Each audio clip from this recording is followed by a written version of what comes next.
அறையிருந்து எழுந்த சுடர்மணி விளக்கின் உள்ளொளி விளங்கும் தூயன ஜோதியுள் ஜோதி அடல் விடைப்பாக அம்பல கூத்த அயனொடுமால் அறியாமை படரொளி பரப்பி பறந்து நின்றாயை தொண்டனின் பணியுமா பணி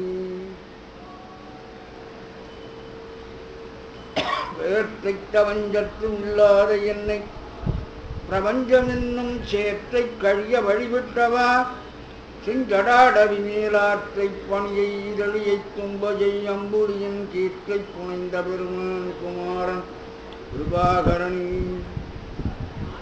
அவையேறும் நெஞ்சினை சுமரை கற்றி அவையேற வைத்தவரும் நல்ல சுவையேறும் செந்தமிழ் பன்னூல் விளக்கம் ஸ்ரீ ஜெகநாதகுரு அம்பளித்தாள் செல்விக்கு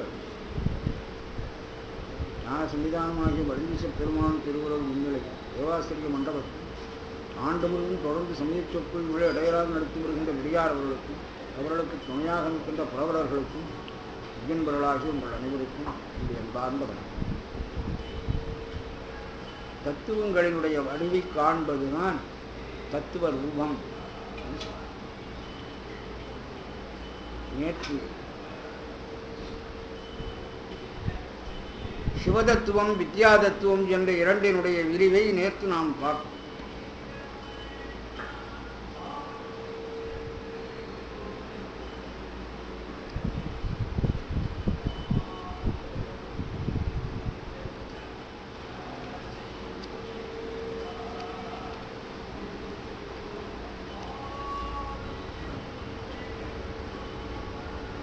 ஐம்பூதங்களை பற்றி பார்க்கிற பொழுது அதை தூலம் சூக்குமம் அதிசூக்குமம் என்று மூன்று வகைப்படுத்திக் கொள்வார்கள். தத்துவங்கள் எல்லாத்துக்குமே அந்த வகை உண்டு. அது நுட்பமாக ஆராய்ச்சி செய்கிறவர்களுக்குத்தான் அது அவசியமே தவிர நமக்கு நிலம் நீர் தீ காற்று ஆகாயம் 5 பூதங்கள் என்று அப்படி சொல்லுவதுதான் முறை. ஒன்றிலிருந்து ஒன்று தோன்றியது என்று நினைக்கிறார்கள். பாட்டுள்ள கல் தோன்றி மண் தோன்றா காலத்தே வாளோடு முன் தோன்றி முத்த குடி. இலக்கிய பேச்சாளர்கள் அடிக்குமா கையாளுகிற பாட்டு. கல் தோன்றி மண் தோன்றா காலத்தே வாளோடு முன் தோன்றி முத்த குடி. அது தமிழருடைய குடியை பற்றி அது ரொம்ப தொன்மையானது. வேற சில ஆதாரங்கள் எல்லாம் இருக்கிறதில்லை. வழங்குவதுள் வீழ்ந்த கண்ணும் பழங்குடி பண்பில் பெரிதல் தலைப்பிரிதல் என்று ஒரு திருக்குறள். திருக்குறளுக்கு பரிமேலழகர் எழுதுகிற காலத்தில் இந்த பழங்குடி என்பதற்கு ஒரு விளக்கம் எழுதுகிறார். சேர சோழ பாண்டியர் என்றார் போல படைப்பு காலம் தொட்டு மேம்பட்டு வரும் குடிகளை. சரித்திர ஆராய்ச்சி செய்கிறவர்கள் பின்னாளிலே மக்கள் கூட்டம் நெருங்கி வளர்ந்து பரவிய பிறகு அவர்களுக்குள்ள ஒரு தலைவனை தேர்ந்தெடுத்தார்கள். அப்படி வருகிற போதுதான் அரசர்கள் என்கின்ற முறை வந்தது. ராஜ்யம் அப்படின்லாம் சொல்லுவாங்க வரலாற்று ஆராய்ச்சிக்காரர். ஆனால் இவர் சொல்றது என்னன்னா, சேர சோழ பாண்டியர் என்பவர்கள் படைப்பு காலத்திலேயே தோன்றியவர்கள்.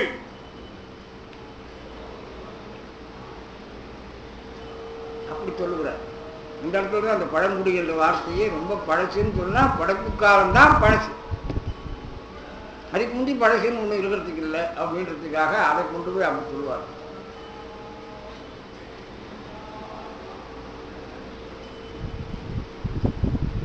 நிலம் நீர் தீ காற்று ஆகாயம் என்பதுல நிலமானது தண்ணீரில் போய்விடுகிறது. இந்த ஊழி உகார்ந்த காலம் எப்படி ஏற்படும், சர்வசங்காரம் எப்படி ஏற்படும் என்பதை பற்றி ஒவ்வொருத்தர் அவரவர்கள் மனம் போன போக்கு சொல்வார்கள். தத்துவம் படிக்கிற பொழுது வேற விதமாக வரும். நிலம் நீரிலே ஒடுங்கி விடுகிறது. அது நீர் நெருப்பிலே ஒடுங்கி விடுகிறது. நெருப்பு காற்றிலே போய் விடுகிறது. காற்று ஆகாயத்தில். அப்ப தோற்ற முறையும் இப்படித்தான ஆகாயத்திலிருந்து காற்று வருகிறது. அப்புறம் காற்றிலிருந்து அப்படி சொல்லுவார். சரி, எல்லாவற்றுக்கும் நுட்பமானது தன்மாத்திரை. தன்மாத்திரை என்று சொன்னால் துரிதெல்லாம் தன்னிடத்திலே தோன்றுவதற்கு இடம் கொடுத்து தான் சூக்குமாய் இருப்பது. அதுதான் தன்மாத்திரை.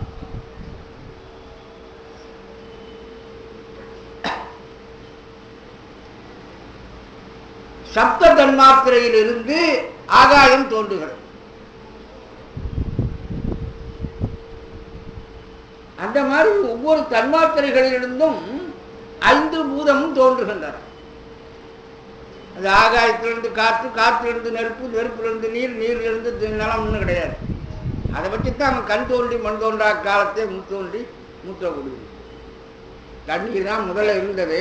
பிரளயத்துக்கு பிறகு அந்த தண்ணீரில் மேலே முதல்ல கல் தோன்றியது, அப்புறம் நிலம் தோன்றியது.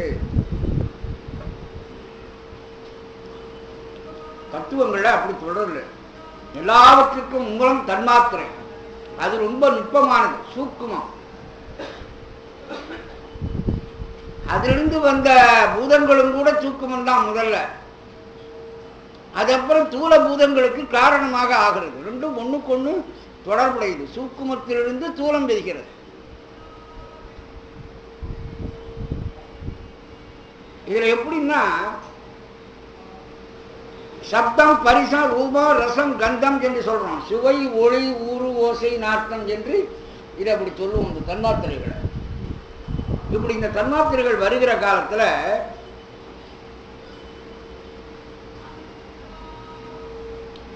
நிலம் என்கிற தத்துவத்துல 5 தன்மாத்திரைகளும் சூக்குமமாக அடங்கி இருக்கிறது.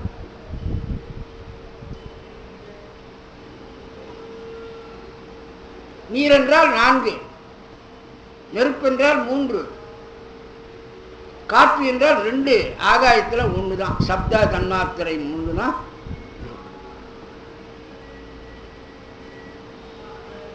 சப்தம் என்பது ஆகாயத்தினுடைய குணம். அதனால சப்தத்திலிருந்து ஆகாயம் தோன்றுகிறது அப்படின்னு சொல்லுவோம். குணம் என்பது குணியை விட்டு கடைசி வரையிலையும் நீங்காததுதான் குணம்.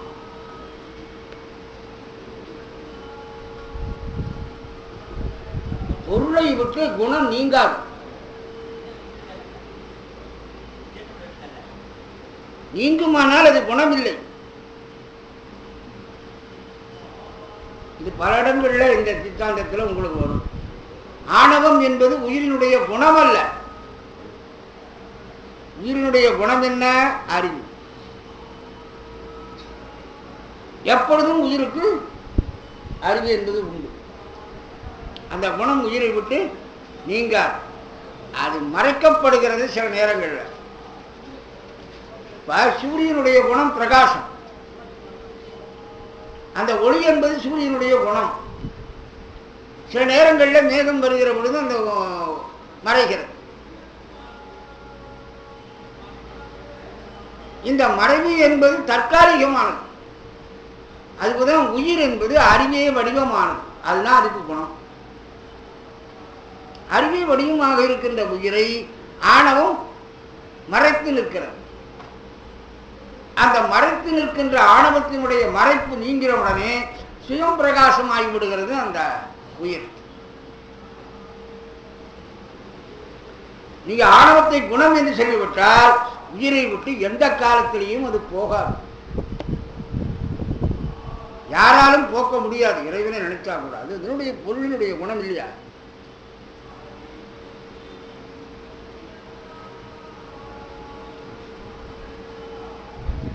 கண்ணில்லாதவனுக்கு பார்வை இல்லை. பார்வையின்மை என்பது கண்ணின் குணம் அல்ல, அது ஒரு கோளாறு. அது நீக்கப்படுவதற்கு உரியது. அது மாதிரிதான் உயிருக்கு ஆணவம் என்பது ஒரு குற்றம். அது நீக்கப்படுவதற்கு உரியது, நீக்க முடியும். அது நீக்குவதற்காகத்தான் இறைவன் இவ்வளவு தத்துவங்களையும் உயிரோடு கூட்டுகிறான். இந்த உயிர் தனியா ஆணவத்துக்குள்ளே மறைந்து தன் அறிவும் விளங்காமல் கிடக்கின்ற நிலையில் இருக்கிற உயிரை எடுத்து கொஞ்சம் அறிவு விளங்கச் செய்து அதை விரும்பச் செய்து தொழில் செய்யும்படியாக செய்து அதை வெளியில விடுகிறான். இதுதான் ஒரு பாட்டில் தாய்மானவர் விளம்பா சொன்னார். காரிட்ட ஆணவ கருவறையில் அறிவற்ற கண்ணிலா குழவியைப் போல் கட்டுண்டிருந்த எவை வெளியில் விட்டு.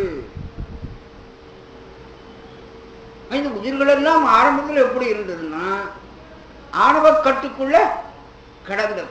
ஒன்றும் செய்ய முடியாமல், ஒன்றையும் விரும்ப முடியாமல், ஒன்றையும் அறிய முடியாமல், அறிவுடையதாய் இருந்தும் அறிவு தொழிற்படுவதற்கு வழியில்லாமல் ஆணவத்தால் மறைக்கப்பட்டு கிடந்தது.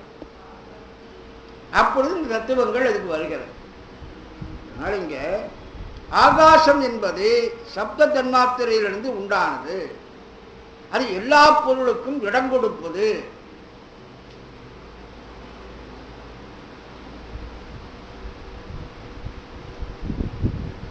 சத்தத்தை குணமாக கொண்டிருக்கிறது இந்த ஆகாயம். அடுத்தபடி வாயு, காற்று, அது பரிச தன்மாத்திரையில் ஆரம்பிக்கப்பட்டது. உஷ்ணம், உஷ்ணமின்மை முதலான பகுதிகள் இல்லாமல், அப்ப குளிர்ச்சி, அதை குளிர்ச்சி நேர சொல்ல முடியாது. நீருக்கு வரும்போது குளிர்ச்சியை நேர சொல்லலாம். உஷ்ணமும் உஷ்ணம் இன்மையும் காற்றுக்கு உண்டு.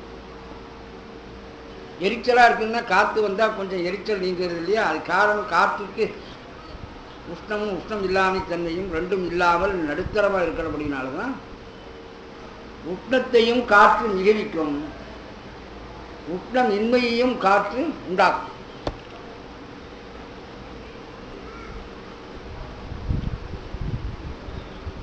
அக்கினி, அது ஒளி என்கிற தன்மாத்திரையிலிருந்து உண்டாகும். அது பிரகாசம், வெளிச்சமா இருக்கும். அதே போல நீர் என்பது சுவை என்கிற தன்மாத்திரையிலிருந்து உண்டாகும். அது வெண்ணிறம், அது சுவை உடையது. சலசல என்கின்ற சத்தம் அதுல இயற்கையா அமைந்து கிடக்கும். ஏன்னா கீழே வருகிற பூதங்கள்ல மேலே இருக்கிற தன்மாத்திரைகளும் உள்ளடங்கி.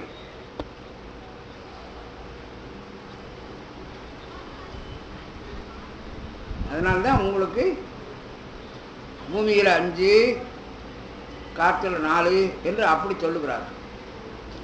இந்த தன்மாத்திரைகள், மேலே இருக்கிற தன்மாத்திரைகளுடைய குணம் கீழே இருக்கிற பூதங்களையும் கூட சேர்ந்து வந்து கொண்டே இருக்கும். இந்த தத்துவம் என்பது பொதுவாக இருக்கிறது உண்டு. உலகத்துக்கு இந்த தத்துவம், ஒவ்வொரு உயிருக்கும் இந்த தத்துவம் உண்டு.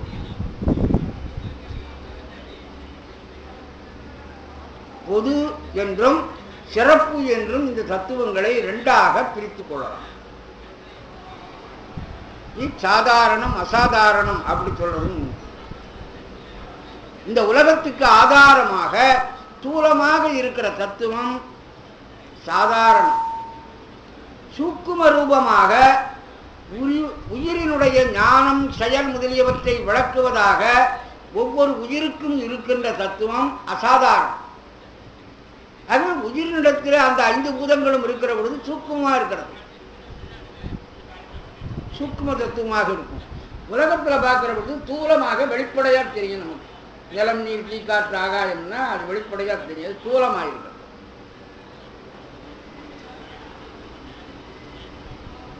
இப்ப பூத தத்துவம் வரையிலையும் நாம படித்தோம்.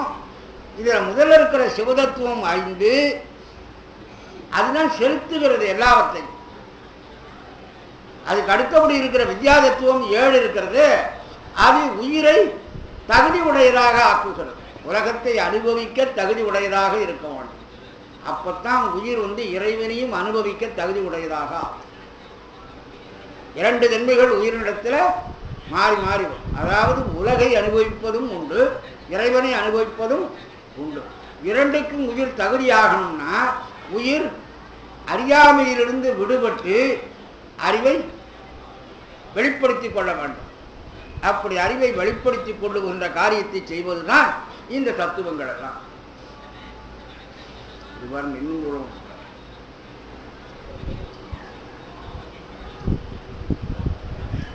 இதுலயே இந்த தன்மாத்திரைகள் 5, மனம், அகங்காரம், புத்தி, இந்த 5, 3, 8 சேர்ந்தால் அதுக்கு புரியட்டகம்னு பேரு.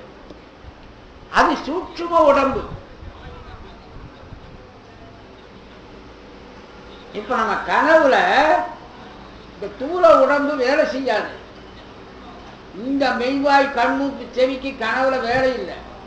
ஆனால் இந்த மெய்வாய் கண்மூக்கு செவியினாலே என்ன அனுபவிக்கிறோமோ அந்த அனுபவம் எல்லாம் கனவுல வரும். கனவுல சாப்பிடுவோம், கனவுல சினிமா பார்ப்போம், கனவுல சங்கீதம் கேட்போம், எல்லாம் இருக்கு. இந்த சுவை, ஒளி, ஊறு, ஓசை, நாற்றம் என்கின்ற 5 தன்மாத்திரைகளும் கனவில் இருக்கிறது.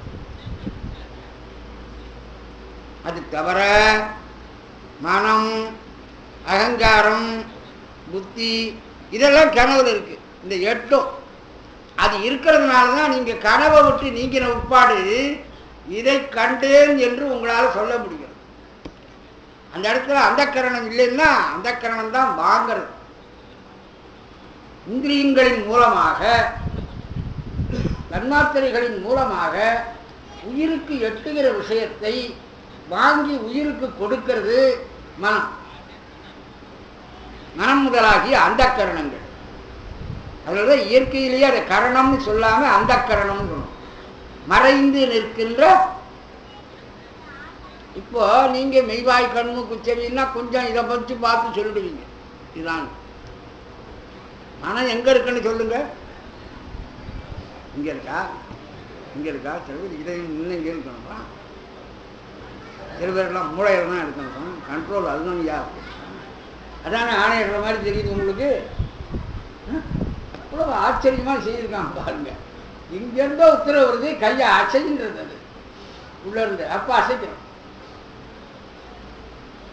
அதுதான் மூளை தான் கண்ட்ரோல்ன்றதுனால அங்கே சொல்றோம். மேல்நாட்டு அறிஞர் சொல்றாரு, வலது பக்கத்துல இந்த மூக்குக்கு கீழே கண்ணுக்கு அடியில இந்த இடத்துல இருக்கிறது மனம்ன்றாரு.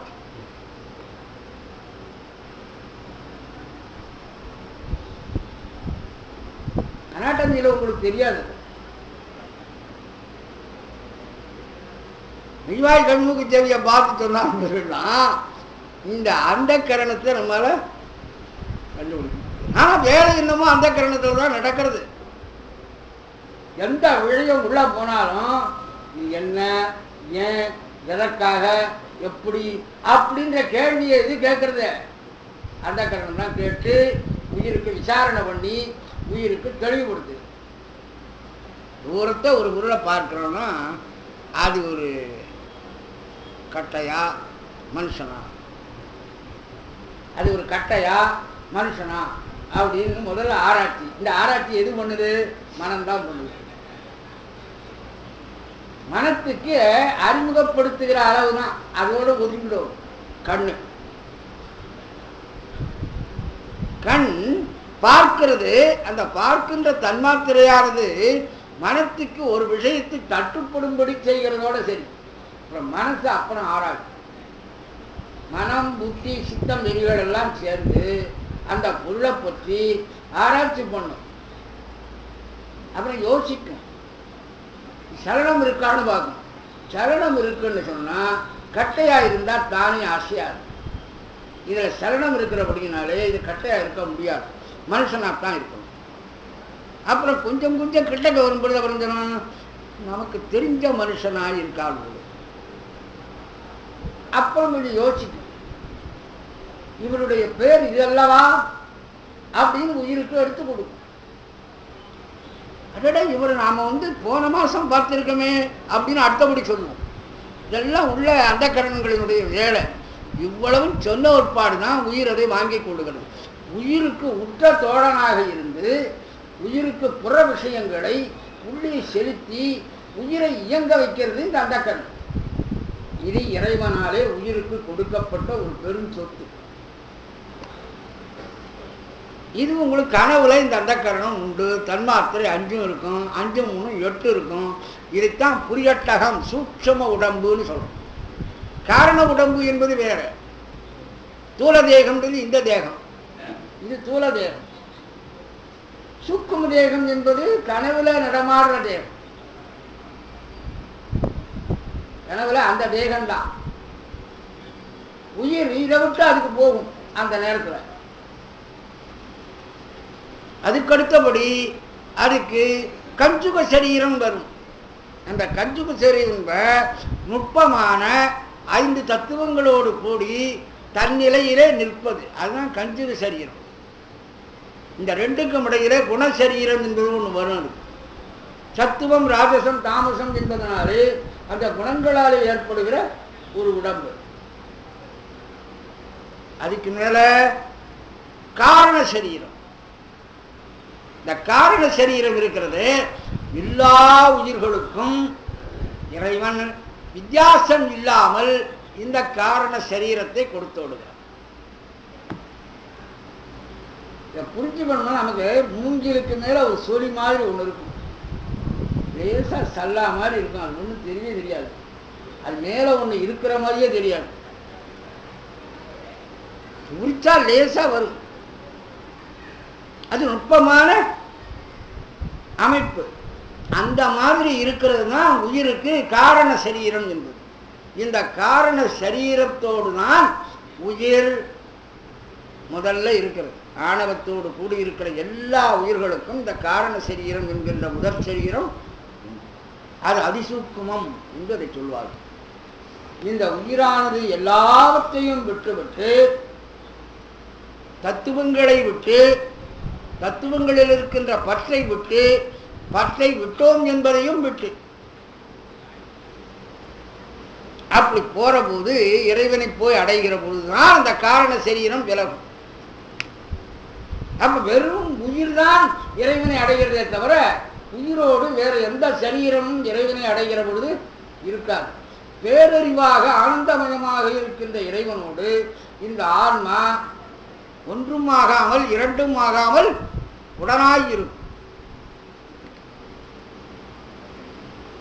இந்த சரீரங்களை பற்றியெல்லாம் ஏற்கனவே சித்தாந்தங்கள்ல பல இடங்கள்ல நாம் பார்த்துக்கோம்.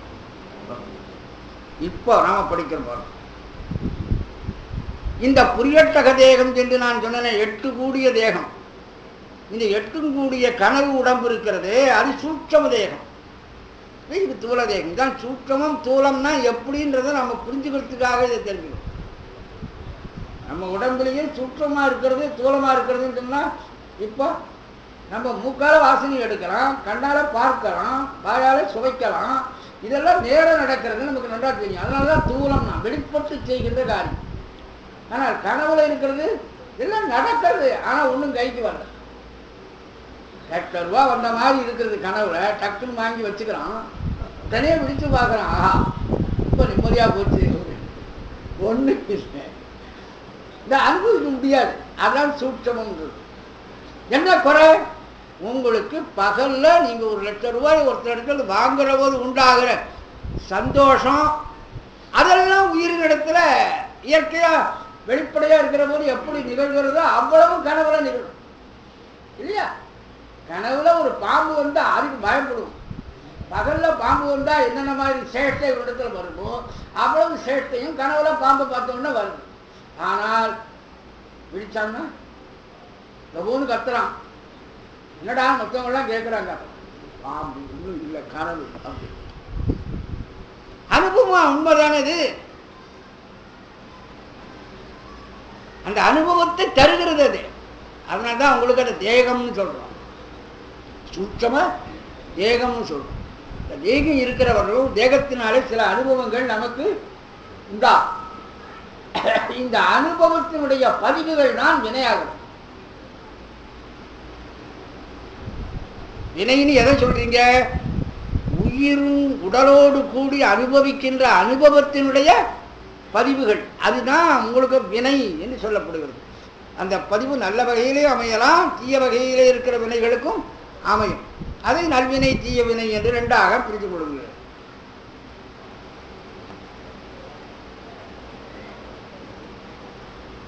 இப்ப ஒரு தேகத்துக்கு இன்னொரு தேகம் உதவியா இருக்கிறது.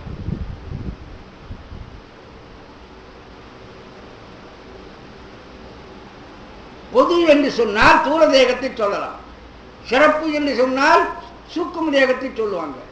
இதையே பொது சிறப்பு என்றும் சொல்லப்படும். எப்படின்னு சொன்னா, மனைவியினுடைய தேகம் மனைவியினாலே அனுபவிக்கப்படுவதற்குரிய தேகமாக அது இருக்கிறது. அவ சாப்பிட்றா, அவ தூங்குறா, எல்லாம் பண்றா. அது கணவனுக்கு இன்பத்தை அனுபவிப்பதற்குரியதாகவும் ஆகிறது. அதே மாதிரி கணவனுடைய உடம்பு மனைவிக்கு மகிழ்ச்சியை ஊட்டுவதாக அமைகிறது. இந்த மாதிரி நேரங்களில் அது பொதுவாகவும் இருக்கிறது, சிறப்பாகவும் இருக்கிறது, தனக்கே உரியதாகவும் இருக்கிறது. புரிதன்றிற்கு பொதுவாகவும் வருகிறது. இது பொது சிறப்பு.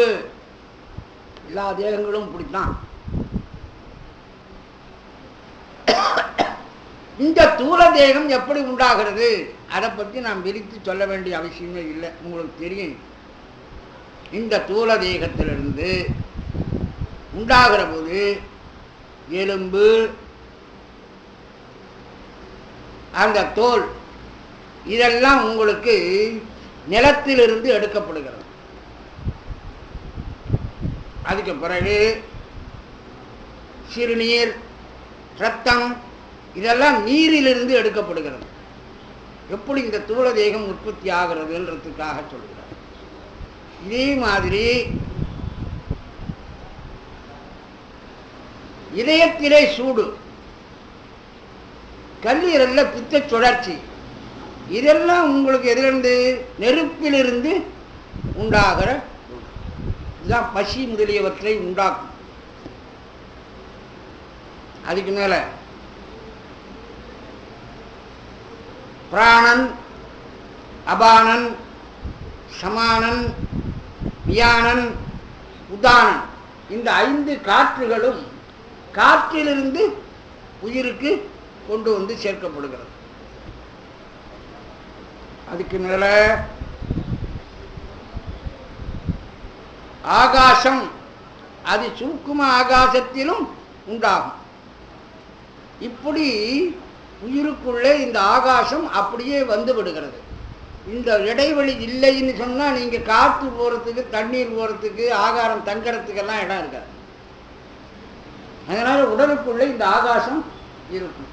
அதனால இந்த உடம்புக்கு என்ன பேருனா பஞ்சீகரணம் என்று சொல்வார். நிலம், நீர், தீக்காற்று, ஆகாயம் என்ற 5ஆலும் ஆகணும். பௌதிகம் என்று சொல்வார்.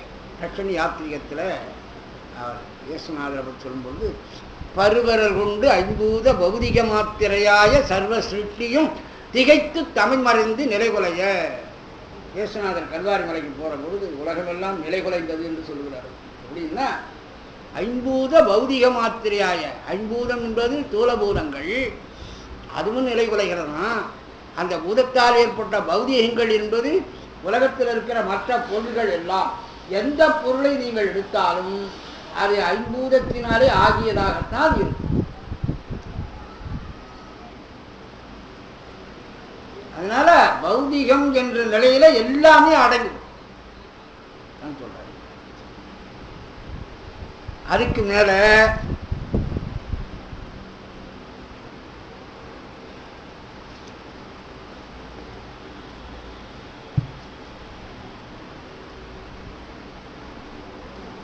ஐந்து பூதங்களும் தன்மாத்திரையோடு கூடி இந்திரியங்களை தொழில்படுத்துகிறது.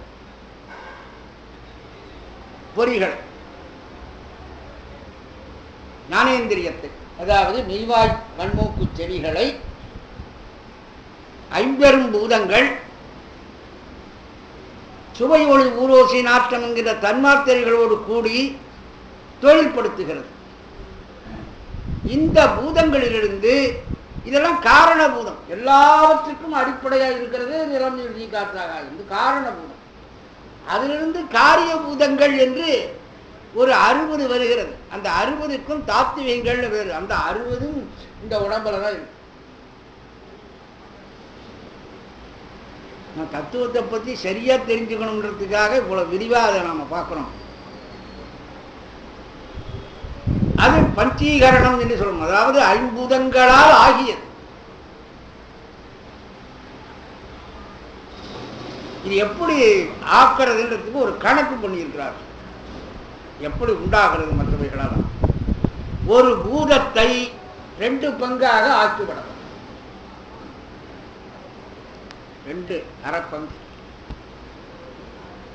ஒரு பாதியை விட்டு விட்டு இன்னொரு பாதி இருக்கு பாருங்க, அந்த பாதியை 4 பங்காக ஆக்கும்.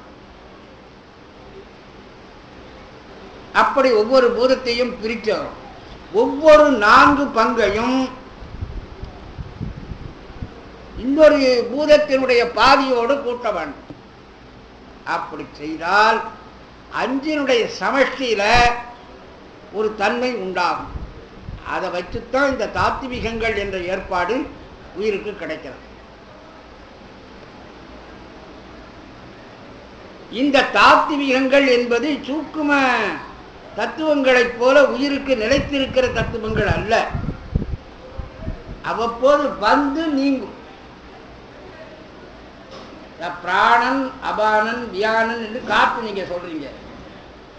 அதுல பாருங்க, நாகன், கூர்மன், கிரிகரன், தேவதத்தன், தனஞ்சயன் என்று ஒரு 5 காற்று இருக்கிறது. தனஞ்சயன் என்கிற காற்று மூச்சு போன ஒருபாடு வேலை செய்ய ஆரம்பிக்கும். அது வரலும் உள்ளடங்கி சூக்குமா இருக்கும். அதனால்தான் தாத்விகங்கள் என்பதில் வரும் பொழுது 10 வாயுக்கள் என்று அதை எழுதுவோம். தசவாயுக்கள்.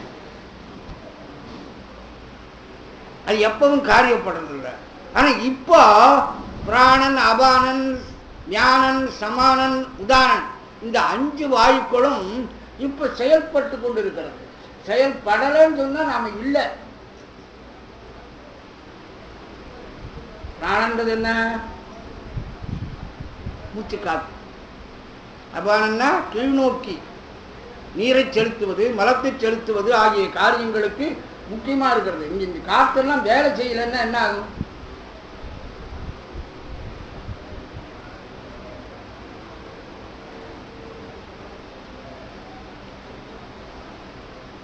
அதனால்தான் உங்களுக்கு அந்த 5ஐயும் சேர்த்து 10 தசவாயுக்களையும் தாத்விகம் என்று அப்படி எழுதி விடுறாங்க. இப்ப பாருங்க, தூள சரீரத்துக்கு உதவி செய்யக்கூடிய 60 தத்துவங்கள்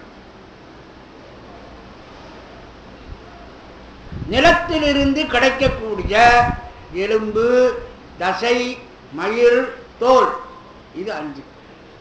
இது பூமியின் மூலமாக இந்த தூள தேகத்துக்கு கிடைச்சிருக்கு.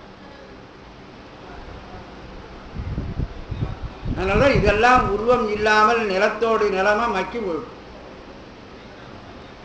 எலும்பு, தசை, மயிர், தோல். அப்புறம் நீரிலிருந்து உண்டாகுது சிறுநீர், ரத்தம், சிரேஷ்மம், வியர்வை, சுக்லம். இதெல்லாம் தண்ணீரிலிருந்து வருகிறது 5. அப்புறம் நெருப்பிலிருந்து உண்டாவது ஹிருதய உஷ்ணம், சூடு இருக்கணுங்க. ஆற்று குளிர்ந்து போச்சுன்னா ரன்னிங் இருக்காது. ஹார்ட் அட்டாக்கு ஒரு காரணம் ஆற்று குளிர்ச்சி அடையாது. அதுக்காக சூடு வேண்டாம். அதுக்காக என்ன பண்ணுவாங்க, அவசரத்தில் ஆற்று ஏதாவது சிக்கல் பண்ணுறதுன்னா கேட்போம். கேட்டா என்ன சூடு உண்டாகும் இல்லையா? அதுதான் முதல்ல தேய்க்கிறது, வேகமாக தேய்க்கிறது. உஷ்ணம் இது கொண்டே இருக்கும். ஹிருதய உஷ்ணம், தாகம், உஷ்ணம். தாகம்ன்றது ஒரு உஷ்ணம் தான். உடனே தண்ணியை போட்டால் தான் சரி இருக்கும். வயிற்றுல பசி, அது தீ. வயிற்று தீ தனிய உடவி இறப்பினும் உங்கள் இறப்பினும் ஆழந்தென்று வாழில் கப்பான்னு புராணம் சொல்லுவாங்க. வயிற்று தீ தனிய தானிறந்து உண்ணும் அளவை இன்மரோ உலகத்தானியே. வயிற்றுல அந்த நெருப்பு இல்லைன்னா ஜீரணமாகாது சாப்பாடு. சாப்பாட்டை கொண்டான்னு கேட்கறது அந்த நெருப்பு. அந்த அன்னபானாதி உஷ்ணம், அன்னத்தையும் பானத்தையும் சாப்பிடுவதற்கு காரணமாக இருக்கக்கூடிய உஷ்ணம். நல்லா பாருங்க, நயனத்து சூடு, கண்ணில் இருக்கிற சூடு, தேகத்தில் இருக்கிற சூடு. ஓரளவுக்கு தேகத்தில் சூடு இருக்கணும் இல்லையா? முக்கியமாக பார்த்தோம்னா இந்த இடம் இதெல்லாம் கொஞ்சம் சூடு இருந்துட்டே இருக்கும். செத்து போனவனை கண்டுபிடிக்கிறதுக்கு என்ன பண்ணுறாங்க, உடனே மூக்கை தொட்டு போகிறாங்க. இங்கே குளிர்ந்து போச்சு, காதை தொட்டு போகணும். காது குளிர்ந்து போச்சுன்னா போயிட்டான். இந்த உஷ்ணம் இருந்து கொண்டே இருக்கணும், அது தேகச்சூடு.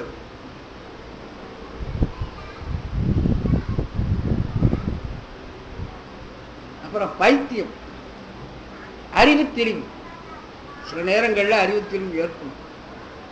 நாம் இன்னமும் நினச்சிட்டு இருக்கோம் பைத்தியக்காரன்னு யாரோ ஒருத்தன் தயார் பண்ணுறோம். நம்மகிட்டே பைத்தியம் கொஞ்சம் கொஞ்சம் இருக்கு. அது ஒரு தன்மை. அந்த தன்மை இருந்தால் தான் நடவடிக்கையில் ஒரு வித்தியாசம் இல்லாமல் நடக்கணும்.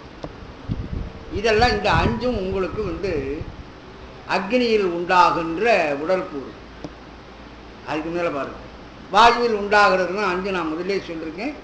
அந்த அஞ்சு போக இப்போ சமானன், நாகன், கூர்மன், கிரிகரன், தேவதத்தன், தனஞ்சயன் என்று சொல்லுகின்ற இந்த வாயுக்கள் இதையும் சேர்த்தா மொத்தம் 10 வாயுக்கள். இந்த வாயுவின் கூறு என்ன? கிடத்தல், ஓடல், இருத்தல், நடத்தல், நிறுத்தல். இதெல்லாம் இந்த வாயுவினால உண்டாகும். வாயு கோளாறு வந்தால் நடக்க முடியாமல் போயிடுவது, உட்கார முடியாது, உட்கார்ந்தால் எழுந்திருக்க முடியாது, காலை நீட்டி மடக்க முடியாது, வலிக்கிறதுல இதெல்லாம் வாயுவினால உண்டாகிறது. வாயு கோளாறுன்னு சொல்லிடுவாங்க பொதுவாக. அது சித்த வைத்தியர்கள்னா வாயு கோளாறுன்னு சொல்லுவாங்க. இவர்கள்னா அது மடக்கி நீட்டி உடற்பயிற்சி பண்ணுங்க சரியா போயிடும் அப்படின்னு. இதெல்லாம் வாயுவினால உண்டாகிறது. 5 ஆகாயத்தினாலே உண்டாவது நாடிகள். நாடியை பார்த்து உயிரோட்டத்தை கணிக்கிறார்கள் இல்லையா? அந்த நாடிகள் 10 நாடிகள். இங்கெல்லாம் பேர் தெரிவித்து தொடர்றதுனால ஒன்றும் புரிய போயிருக்கு. அந்த நாடிகளினுடைய ஓட்டம்தான் உயிரினத்தில் இரத்தத்தை நிர்வாகம் பண்ணுகிறது, உடம்பு புறா. இது ஆகாயத்தினுடைய கூறு. அந்த நாடிகள் ஏன் ஆகாயத்தினுடைய கூறுன்னு சொன்னா, நாடி நரம்புமா. அந்த நரம்புக்குள்ள நாடி போகிறதுனா உள்ள ஒரு சிறிய தொலை மாதிரி இருக்கும், வெட்டவெளி. வெட்டவெளி இருந்தால்னா நாடியினுடைய ஓட்டம். அதை வச்சுத்தான் கணிக்கிறோம். கையை அப்படி வச்சு பார்க்குறோம்னா நாடி பார்க்குறாங்கன்னா பித்த நாடி பேசுகிறதா வாத நாடி பேசுகிறதான்னு பார்க்குறாங்கன்னா அது உள்ள அந்த ஆகாயத்தில் அது ஓடுகிற ஓட்டம் எப்படி இருக்குது அப்படின்னு அதை கணிக்கிறோம். ஸ்டெதாஸ்கோப்பில் அந்த துடிப்பு, இத்தனை துடிப்பு என்று இதய துடிப்பை நாடிகளின் மூலமாக கணிக்கிற மாதிரி இவங்க அந்த ஆகாசம் எந்த அளவுக்கு உள்ளே போய்கொண்டிருக்கிறது என்பதை பார்த்து உடம்பினுடைய தன்மையை ஆராய்வார். அது சொன்னார். அப்புறம் பாருங்க, ஆகாயத்தினுடைய கூறு 5. அது உடம்புல இருக்கிறது என்ன? காமம், குரோதம், மதம், லோபம், மோகம். இதெல்லாம் ஆகாயத்தினுடைய கூறு உடம்புல இருக்கிறது. அதுதான் உயிரினத்தில் பரிமணிக்கிறது. நீங்க ஆராய்ச்சி பண்றதுனால என்ன அர்த்தம்? தத்துவங்களினுடைய காரியம் அது உயிரினத்தில். உயிருக்கு இதெல்லாம் கிடையாது. காமம், குரோதம், மோகம், லோபம், மதம் அப்படின்னு சொன்னீங்கன்னா இந்த 5ம் உயிருக்கு உள்ள பொருள் அல்ல. உயிரினத்தில் இருக்கிற ஆகாயத்தின் கூறாக உயிருக்கு வந்தது. இதெல்லாம் புரிந்து கொண்டால் இதிலிருந்து நாம் விலக முடியும் என்று பார்க்கிறார். அதுதான் தத்துவ தரிசனம், தத்துவ சுத்தி என்றெல்லாம் இங்கே சொல்லப்படுகிறது. அதே போல கர்மேந்திரியங்களோட வசனம், கமனம், தானம், சொர்க்கம், ஆனந்தம், இந்த 5 வேலைகள் அது கை கால் இதெல்லாம் செய்கிறது. அது தொழில் அதில் சேர்க்கல. முதல்ல தத்துவங்கள் 24 ஆன்ம தத்துவத்தில் கர்மேந்திரியங்களினுடைய தொழிலை சேர்க்கலை. இங்கே சொல்லியிருக்கான் தாத்விகத்தில் அந்த 5ம் சேரும். அடுத்தபடி 4 வாக்குகள். அது தத்துவங்களில் 36ன்ற கணக்கில் 4 வாக்குகள் சேர்க்க மாட்டார். அந்த 4 வாக்குகளும் இங்கே சேர்க்கப்படுகிறது தாத்விகத்தில். அப்புறம் அகங்காரம் 3 வகைன்னு படிச்சிருக்கோம் குணத்தினால. அந்த 3ம் இங்கே சேர்க்கப்படும். ஆக 60. இந்த 60 அந்த 36 ஆக 96 தத்துவ தாத்விகங்களினுடைய கூட்டுறவினாலே இந்த உயிர் உலகத்தை அனுபவிக்க முயலும். அப்பரடிகள் தேவாரத்தில் சொல்லுகிறார், பொக்கமாய் நின்ற பொல்லா புழுமிடை முடைகொள் ஆக்கை புக்கு நின்று 590 துயக்கம் எய்த மிக்கு நின்று இவர்கள் செய்யும் வேதனைக்கு அலந்து ஊனி. 96 பேர் உள்ள நுழைந்து கொண்டு என்னை ஆட்டி வைக்கிறார்கள், இவர்களாலே உண்டாகிற வேதனைக்கு அளந்து தெரியும். காமம், குரோதம், மோகம், லோகம், பசி இதெல்லாம் எங்கேருந்து வருகிறது? தத்துவங்களினால வருகிறது. இது ஏன் கேட்கிறார் பாருங்க.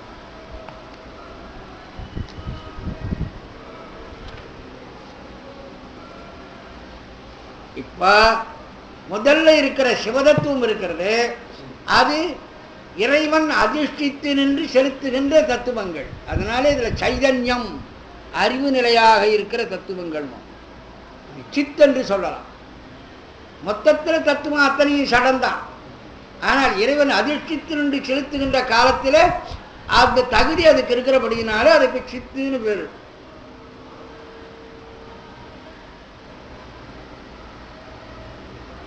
வித்யா தத்துவத்தில் புருஷன் என்று நாம் சொல்றோமே, அது ஆன்மா. இந்த ஆன்மா இருக்கிறது அது எப்படின்னா கண்ணா போல, இருட்டோடு சேர்ந்தாலும் இருட்டா இருக்கும் கண்ணு, வெளிச்சத்தோடு சேர்ந்தாலும் வெளிச்சமாக இருக்கும். சூரியன் ஒரே வெளிச்சம், இருட்டு ஒரே இருட்டு. ஆனால் கண் இருக்க இருட்டையும் பார்க்கும், வெளிச்சத்தையும் பார்க்கும். இந்த கண்ணை போல இருக்கிறது தான் இந்த உயிர். அதாவது சித்து பொருளாகிய இறைவனோடு சேர்ந்த வழி இது சித்தா இருக்கும். சடப்பொருளாகிய தத்துவங்களோடு சேர்கிற பொழுது அது கொத்த மாதிரி இருக்கும். அதனால ஆன்மாவுக்கு சதசத்துன்னு பேர். சத்து அசத்து. இந்த உயிருக்குள்ள இயல்பு என்ன? சார்ந்த தன்மன்னமான தன்மை. எதை சாருகிறதோ அதே மாதிரி இருக்கும். நீல தண்ணீர்ல ஒரு பளிங்கை போட்டீர்களேயானால் பளிங்கு நீளமாக இருக்கும். அதுவே நீங்க கருப்பு தண்ணீரை போட்டா கருப்பாயிடும். சுத்தமான தண்ணீர்ல போட்டா பளிங்கு தெரியாது. அப்படி ஒரு பொருள் உள்ள இருக்கிறதாகவே தெரியாது. அப்படி இருந்தாதான் பளிங்கு. சில பேர் ஸ்படிகலிங்கம்னு சொல்லிட்டு பிளாஸ்டிக்கில் பண்ணி வச்சு விற்று வரும். நம்ம தலையில கட்டிடுறோம் 200 ஸ்படிகலிங்கத்தை பார்க்கணும்னா ஒரு டம்ளர் நல்ல சுத்த தண்ணீரை கொண்டு வச்சு அதுக்குள்ள அந்த லிங்கத்தை போட்டோம்னா உள்ள லிங்கம் இருக்கிறது தெரியாது. ஒரு கையால தொட்டு நிரடனாதான் தெரியணும். அப்படி கண்ணுக்கு தெரியலன்னு சொன்னா அப்ப தண்ணீரோடு தண்ணீராக தன்னை வைத்துக் கொள்ளுதான் ஸ்படிகம். அது சார்ந்ததன் வண்ணமான தன்மை உடையது. அது மாதிரி உயிர் சித்தோடு சேர்ந்த வழி சித்தா இருக்கும், அசித்தோடு சேர்ந்த வழி அசித்தா இருக்கும். ஆக இந்த 36 தத்துவங்கள்ல 5 தத்துவம் சித்து, ஒரு தத்துவம் சித்த சித்து, பாக்கி 30 அசித் சடம். இந்த சடம் உயிரோடு சேர்ந்த வழி உயிருக்கு உபகாரப்படுவதாக இயங்குகிறது இந்த தத்துவம். இந்த தத்துவங்களை செலுத்துவது யாரு?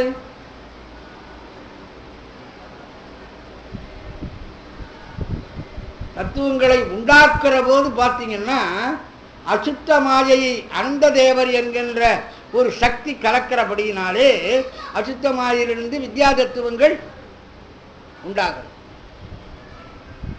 சிவபெருமானுடைய சங்கற்பத்தினாலே, மூல சிவம் சுத்த சிவத்தினுடைய சங்கற்பத்தினாலே சிவதத்துவம் 5 உண்டாகிறது சுத்த மாயையிலிருந்து. அதுவே அசுத்த மாயையாக காரியப்படும் பொழுது அந்த அசுத்த மாயையை கலக்கி அதிலிருந்து வித்யா தத்துவங்களை எழச் செய்கிறவர் அனந்த தேவர் என்பவர். அதே மாதிரி பிரகிருதி மாயையை கலக்கி ஆன்ம தத்துவம் 24 இந்த தாத்விகங்கள் 60 உண்டாக்குகிறவர் ஸ்ரீகண்ட ருத்ரன் என்ற பெயருடையவர். இந்த சக்திகளினுடைய காரியத்தினாலே தத்துவங்கள் உண்டாகின்றன. இந்த தத்துவங்களுக்கு, சடப்பொருளாகிய தத்துவங்களுக்கு அறிவு நிலை போன்ற ஒரு தன்மையை கொடுத்து அதை இயங்கச் செய்கிறது யாரு? அணு பக்கத்திலிருந்தும் சம்பு பக்கத்திலிருந்தும் வரக்கூடிய அதிதெய்வங்கள். அவர்கள் தான் அதை இயங்கச் செய்கிறார்கள். இந்த அணு பக்கம் சம்பு பக்கம்னு என்ன சொன்னீங்கன்னு கேட்டிருக்கோம். அணு என்றால் உயிர் என்று அர்த்தம், சம்பு என்றால் இறைவன். இறைவன் அதிஷ்டித்து நின்று செய்வதும் உண்டு. அப்படி இல்லாமல் தகுதி வாய்ந்த உயிர்கள் இறைவனால் நியமிக்கப்பட்டு செய்வதும் உண்டு. அப்ப உயிர்களில் தகுதி வாய்ந்த ஒரு நிலைக்கு உயர்கின்றவர்கள் இந்த தத்துவங்களை நடத்துகின்ற, செலுத்துகின்றவர்களாக வருவார்கள். இறைவனே நேரே தத்துவங்களை நடத்துவதும் உண்டு. அதுதான் அணு பக்கம் சம்பு பக்கம் உள்ள அதிதெய்வங்கள் என்று அப்படி சொன்னார்கள். இந்த மாதிரி தத்துவங்களை ஆராய்ச்சி பண்ணணும்ன்றதுக்கு தான் எப்பொருள் எத்தன்மை தாயினும் அப்பொருள் மெய்ப்பொருள் காண்பது அறிவு என்று வள்ளுவர் சொல்றார். தத்துவங்களினுடைய உண்மைத்தன்மையை காண்பதுதான். கண்டால் என்ன தெரிகிறது? தத்துவங்கள் நாமல்ல என்று தெரியும். பெரும்பாலோர் உடலையே உயிராக நினைத்துக் கொண்டிருக்கிறார்கள். இந்த உடல் எப்படி ஆயிற்று, இந்த உடலில் என்னென்னவெல்லாம் இருக்கிறது என்பதையெல்லாம் புரிந்து கொண்டால் அதுதான் உங்களுக்கு தத்துவ ரூபம், தத்துவ தரிசனம். இந்த உடம்பு கண்ணால் காணப்படுகிறது, அதனால எல்லாரும் உடம்பையே ஆன்மா என்று நினைத்து விடுகிறார்கள். உயிர் காண முடியாத ஒன்று. உயிரை பார்த்தவர்கள் யாரும் இல்லை. உடம்பை பற்றி ஆராய ஆராய உடம்பு உயிர் அல்ல என்பது நமக்கு விளங்கிவிடும். உடம்பின் தோல் சூடு குளிர்ச்சியை தெரிவிக்கிறது. உடம்பின் தோல் சூட்டையும் குளிர்ச்சியும் நமக்கு தெரிவிக்கிறது. அது எங்கே போய் பதிகிறது? உயிர் உணர்கிறதே தவிர உயிரினிடத்திலே சூடோ குளிர்ச்சியோ கிடையாது, இல்லையா? அது உடம்பு தெரிவிக்கிற அறிவு தான் தெரிவிக்கிறது. அதை இந்த அறிவு உடம்புக்கு உண்டா? இல்லை. உடம்பு தானே சொல்லுமா? சொல்லாது. அப்படி இருக்கிற பொழுதே இந்த உடம்பு பிரச்சனையை கொண்டு வந்து உயிரோடு சேர்த்துக் கொள்ளணும். உடம்பை உயிரின் வேறாக பாதிக்கிறது. அந்த நிலை வந்துவிட்டால் அவன் ஆன்மாவில் உயர்ந்த நிலையை அடையும். உடம்பே உயிராக இருந்து கொண்டு உயிரை மயக்கிக் கொண்டிருக்கின்றது. அப்போது அவன் உடம்பை பிரித்து தன்னின் வேறாக உடம்பை பார்க்க தொடங்கிவிட்டானால் அவன் பிரம்மஞானி ஆயிடும். அதுதான் ரமண மகரிஷியுடைய வாழ்க்கையில் அதை சொன்னார். அவர் கட்டி வந்த பொழுது அதை புளோரமாம் கொடுக்கணும்னு சொன்ன பொழுது, உடம்புக்கு தானே செய்ய போறீங்க, தாராளமா செய்து கொள்ளுங்க அப்படின்ட்டார். அப்ப இவர் யாருக்கோ ஒருத்தருக்கு ஒரு அறுவை சிகிச்சை நடக்கிற பொழுது வேடிக்கை பார்க்கிறவரை போல தன் உடம்புல நடக்கிற அறுவை சிகிச்சையும் பார்த்து கொண்டிருக்கிறார். நாம் உடம்போடு அபிமானம் வைத்து விடுகிற காரணத்தினாலே, உடம்பையே உயிராக கருதி கொண்டிருக்கிறபடியினாலே, அந்த உறவு ரொம்ப நெருக்கமா நமக்கு ஆகிவிட்டபடியினாலே நமக்கு உடம்புக்கு ஏதாவது நடந்ததுன்னா துடிக்கும். உடம்புக்கு தானே. உடம்பு அடியோட உயிர் போய் விழுந்து கிடக்கிற பொழுது யாரும் துடிக்க காணுங்க? இந்த உயிர் கவலை இல்லாமல போயிட்டு இருக்கு. இவ்வளவு நாள் பழகித்த அந்த உயிர் அந்த உடம்புக்குள்ள இருந்து 60 வருஷம் 50 வருஷம்னு ரொம்ப 50-60 வருஷமா அந்த உடம்போடு நீயே நான் நானே நீ என்று சொல்லி இந்த உயிர் பழகி இருந்த உயிர் எந்த கவலையுமே படாம உடம்பு போட்டு. நான் சாதாரண ஒரு ஆளோட பழகிட்டு மறந்துட்டான்னா கூட ஒரு 2 வருஷம் 1 வருஷம் 6 மாசம் அவனுக்கு கண்ணில் புறப்படுதுன்னா, கேட்டா நீ எல்லாம் ஒரு நண்பனா? 6 மாதம் என்ன ஏதுன்னு கூட கேட்கலையடா அப்படின்னு கேட்குறோம்.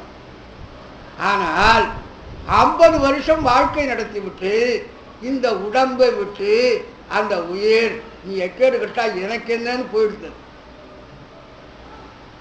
அந்த உடம்ப இந்த உயிரானது என்னமோ அப்படியே தானே தான் அந்த உடம்புன்ற மாதிரி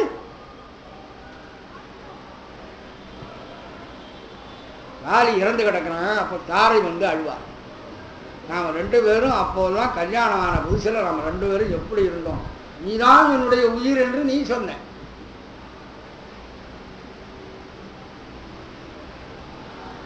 நான் உன்னை பார்த்து நீ தான் என் உயிர்னு சொன்னேன். நீ உயிராயிருந்தால் நான் உடலாயிருந்தால் நீ இப்ப போயிருக்க முடியாது. நான் இருக்கணும்ல. நான் உயிராயிருந்தால் இப்பொழுது இருக்கிறேன், நீ போயிட்ட. ஆகவே 2 பேரும் ஒருத்தரை ஒருத்தர் ஏமாற்றிட்டு இருந்தோம். நான் உயிர் நீ உடல் அப்படின்லாம் சொல்லி உலகத்தில் இந்த காதல் பாஷையே ஏமாத்து வேணும். அவன் ஸ்டேஷன் வந்தால் அவன் இறங்கி போயிடும் இல்லையா? சிந்தாமணியில் அதுதான் சொன்னார். சேர்ந்து நின்ற இல்லினுள் 2 நாளை சுற்றம் இரங்கல் வேண்டும். மனைவி கதறுகிறா. அவள் சச்சந்தன் நின்ற அந்த ராஜா சொல்றான், தொல்லை நம் பிறவி எண்ணில் தொடுகடல் மணலும் ஆற்றா இல்லையா. நாம் 2 பேரும் பிறந்து வந்திருக்கிறோமே பல பிறவிகள். அந்த பிறவிகளை எல்லாம் கணக்கு பண்ணினால் எழுகடல் மணலை அளவிடின் அதிகம் எனதுடல் பிறவி அவர்தான். இத்தனை பிறவிகள்ல இந்த பிறவியில நாம் 2 பேரும் சேர்ந்து இப்போ ஒரு 40-50 வருஷம் ஒன்னா. இது எப்படின்னா 2 நாள் நம்ம பிறவி மொத்தத்தையும் கணக்கு பண்ணி வருஷம் மாசம் எல்லாம் போட்டோம்னா இந்த பிறவியில நீயும் நானும் இந்த 40 வருஷம் ஒன்னா இருந்தமே, இது 2 நாள் கணக்கு தான் வரும். இந்த 2 நாளைக்கு உறவு நீயும் நான். இதுக்காக போய் நான் என்னை பிரிந்து அடறதோ உன்னை பிரிந்து நான் அடறதோ அர்த்தம் இல்லாத விஷயம். நம்ம எப்படி பாருங்க, இவ்வளவு காலம் பழகிய உடம்பை சிறிதளவு கூட பொருட்படுத்தாமல் உயிர் விட்டு போகிறது. இந்த காட்சியை நீங்க இப்ப நினைச்சுக்கணும்ன்றார் அவர். அப்படி நினைச்சாதான் உங்களுக்கு தத்துவங்கள் நான் அல்ல, இந்த தத்துவங்களாலாகி இந்த உடம்பு நான் அல்ல, நான் வேறு, உடம்பு வேறு.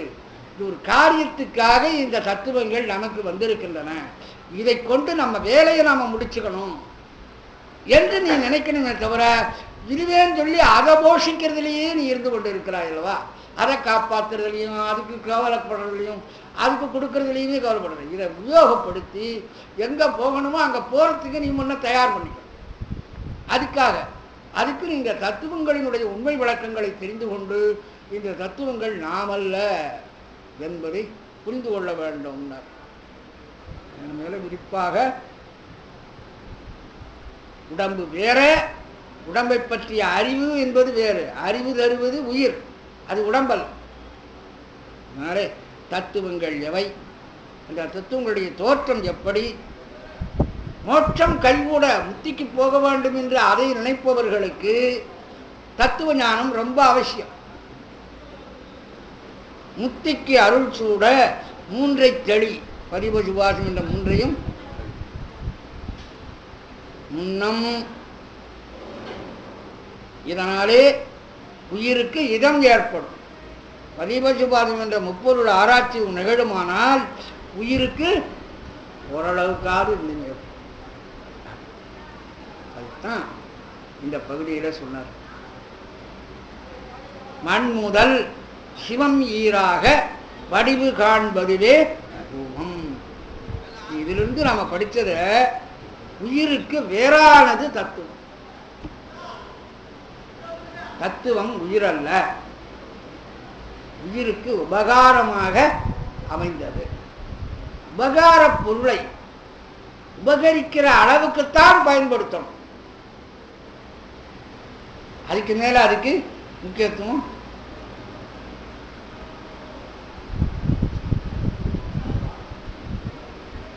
நாம் சில பொருள்களை வைத்துக் கொண்டிருக்கோம். ஒரு கத்தி இருக்கு, கழி இருக்கு, இது மாதிரி பொருள் இருக்கு. நீங்க எந்த நேரத்தில் அதை எடுத்துக்கிறீங்க? அந்த பொருளுக்கு என்ன தேவை இருக்கிறதோ அந்த நேரத்தில் தான் அதை எடுத்துக்கிறீங்க. அந்த தேவை முடிஞ்ச ஒருபாடு அதை வச்சு. இது மாதிரி இப்போ தத்துவம் இந்த திருக்கோயிலுக்கு வருகிறோம். திருக்கோயிலுக்கு வருகிற பொழுது இந்த வாக்கு பாதம் பாணி என்கின்ற கர்மேந்திரியங்கள் கோயிலை நோக்கி நடப்பதற்கும், அதே மாதிரி ஞானேந்திரியங்கள் இறைவனை காண்பதற்கும் இறைவனுடைய புகழை கேட்பதற்கும் இப்படி நாம் பயன்படுத்துகிறோம். அதோட சரி, அதுக்கு மேலே இதுக்கெல்லாம் முக்கியத்துவம் கொடுக்கிறோம். தத்துவங்கள் உலகை நீங்கள் அனுபவிக்கவும் இறைவனை அடையவும் உபகாரமாக கொடுக்கப்பட்டவை என்பதை தெளிந்து கொண்டால் அது முதல் படி. இந்த மாதிரி ஒரு 10 நிலைகளை கடந்து செல்லுகிற பொழுது அது முக்திக்கு இடமாகிறது. இதுதான் தசகாரியம் என்று சொல்றாரு. இப்போ தசகாரியத்தில் முதல் காரியத்தை நாம் பண்ணியிருக்கோம். அடுத்த வகுப்புல மேலும் தொடரும்.